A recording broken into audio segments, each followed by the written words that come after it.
Toyota has finally been busted for some shady operating practices.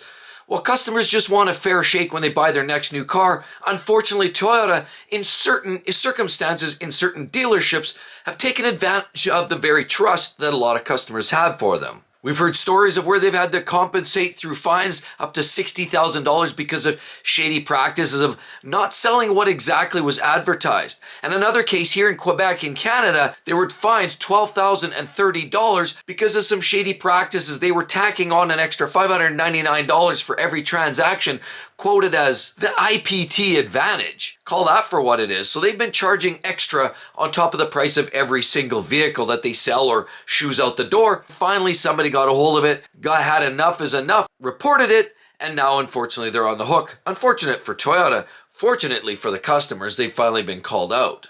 I even have a circumstance right here I'll talk about in a second where I actually visited a Toyota dealer this weekend, and I was looking at the price of a brand new Toyota RAV4 Prime, and I want to talk about this because I too believe that there's some sketchy business going on there, and I call them out as well. But there's another story. Have you heard about the $60 million lawsuit against Toyota for some shady practices? Who allegedly made it very difficult or almost impossible to renege on some options and features that were packaged up in a bundle, particularly during the financing process. We've all been down that road. You buy your new car, now it's time that salesperson shuffles you over to the financing department, or they shuffle you over to the, hey, we can get you paint protection film and all these extras. You know that person. They sit at the back office somewhere, shady back there. It's always a little darker. The lights don't seem to be as bright, or they're flickering. They usually haul you off to there, get you a coffee or water while you're waiting, and then Bob's your uncle. But it's in that office that a lot of people were subject to a lot of wrongdoing, allegedly. It got so bad, in fact, the Toyota Motor Credit Corporation has agreed to a $60 million settled by the Consumer Financial Protection Bureau, the CFPB, who happens to be the lending arm of Toyota for all their financial games. That lending arm of Toyota was accused of illegally stopping, preventing, getting in the way of customers taking back on some of the orders or some of the packages that they didn't want for a vehicle. And it doesn't just end there. It's not about just saying no. They state that there's actually negative impacts on some of their credit scores. During these reports, it's not entirely clear exactly what type of products they're talking about, but they range anywhere from about $750 up to $2,500 extras that customers just didn't want, but couldn't walk away from. That's starting to sound like that little story we heard recently about Hyundai and throwing all these must-have mandatory features until the customers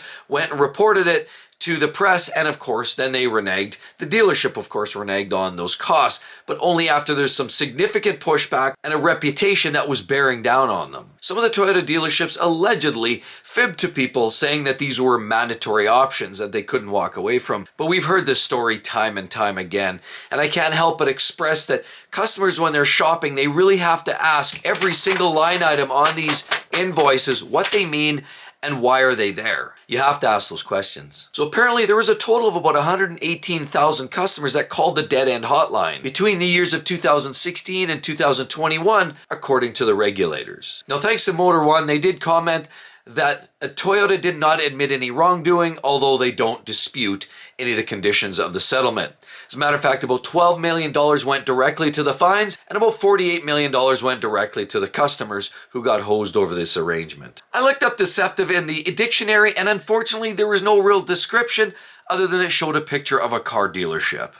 But this brings me to my story here. So here's a print off I received from the local dealership. Now, I will say, I'll be the first to admit that they were actually very transparent. So unfortunately, they now are using this conversation or probably some of this settlement and as a little bit of a lessons learned. So they can't necessarily hide it, but they're also not necessarily giving you a break. So what they're doing is, in a case like this, so I went in there and I looked at this vehicle, and what we're talking about is a Toyota RAV4 Prime. As you see at the top there, this was a RAV4 Prime that I was inquiring about, and they said you had to wait because some customers have been waiting 3 or 4 years for one apparently. And with that, they said, well, we do happen to have one out in the back lot. It's across the road. I'd have to go check it out. But there's a customer that actually had his name on it and it came in for him, but we haven't heard back for sure whether he's taking it. So I had this little bit of a song and dance. Now, I will be the first to admit that this salesperson was very, very obliging and was very open and transparent, at least in what they told me, and I'm pretty sure that was scripted, but in my opinion, that's the way it is. So I did ask for this and they printed this off. And really what it is just some paperwork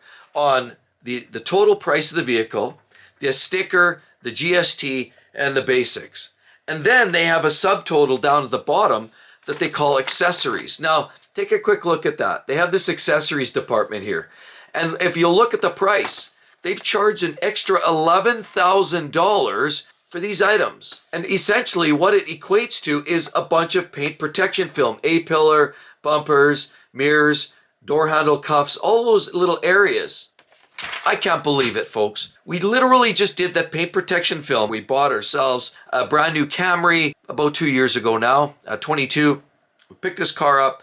They offered a very similar thing, a very highly overpriced paint protection film at the time. We said, no, we'll take the keys as is, just make sure it's clean and it's got gas in it. We drove it. We made an appointment for a little third-party shop down the road, and they did all of this paint protection film for about $1,100. $1,100, so $1,100, and these guys are asking $11,000, 11 grand for, what are we saying here? $11,275 for this film and this little bit of undercoating, which throw another $500 on there, call it good. They were trying to charge us $11,000 for this. And at the end of the day, I said, that's ludicrous. I said, well, what about just getting the base car, bring it, and I'll take it? Yeah, you can do that.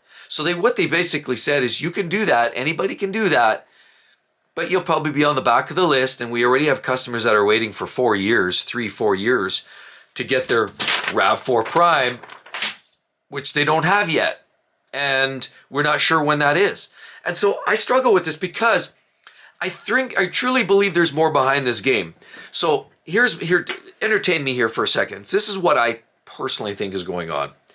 Now, they say there's a lot more battery, those special minerals and metals that go into the batteries and the primes because it's a plug-in hybrid versus the regular hybrids that are just self-charging, battery, electric, engine, they go back and forth and you don't have to plug them in. But the prime is a plug-in. Okay, that's great. So it uses more minerals, more elements. And it takes 3 years to get these cars? Well, then I say, well, what about Tesla? Pure EV, their batteries have much more, by a magnitude of 50, much more minerals and battery capacity than even this Prime RAV4. And yet I can get, if I look online right now, and I have, the Teslas you can get within, if I order it today, I can get a brand new S Plaid in 3 months.